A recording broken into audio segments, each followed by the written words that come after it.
PAO தான் எடுக்கணும்னு சொல்லி நான் என்னோட ஏம் இருந்துச்சு. 2019 அதில் வந்து நான் வந்து 138 கொஸ்டின் போட்டிருந்தேன். அதனால் 2020 எப்படி கண்டிப்பாக எடுத்துடலாம்னு சொல்லி யோசிச்சுட்டு இருக்கும்போது தான் கொரோனா வந்துருச்சு. கொரோனா வந்து எல்லாருடைய வாழ்க்கையில் எப்படி பண்ணிச்சோ இல்லையோ, டிஎன்பிஎஸ்சி வாழ்க்கையில் ரொம்ப பெரிய ஒரு தாக்கத்தை ஏற்படுத்தி கண்டிப்பாக பாஸே ஆயிடணும், ஏதாவது ஒரு வேலைக்கு போயிடணுங்கிற ஒரு சூழ்நிலை வந்துருச்சு. இதுக்கடையில் 2021 நான் திருமணம் பண்ணிக்கிட்டேன். 2022 வந்து எக்ஸாம் ஹாலில் வந்து ரொம்ப ப்ரெஷர் ஆகிட்டேன். எக்ஸாம் ஹாலில் எக்ஸாமுக்கு முன்னாடி உட்காந்துருக்கும் போது என்னையே அறியாமலே கண்ணிலேருந்து கண்ணீர் வடிஞ்சிட்டு இருக்கு.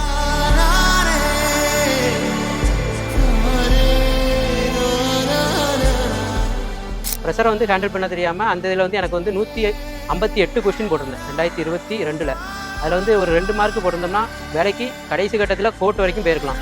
இப்போ 2024 இந்த ப்ரெஷரை ஹேண்டில் பண்ணதுனால எக்ஸாம் ஹாலில் உட்காரும் போது ரொம்ப ப்ரெஷரை ஹேண்டில் பண்ணி எதையும் நினைக்காம, குடும்பத்தை பற்றி எதுவும் நினைக்காம அமைதியாக இருந்து எக்ஸாம் எழுதினேன். 175 கொஸ்டின் போட்டேன்.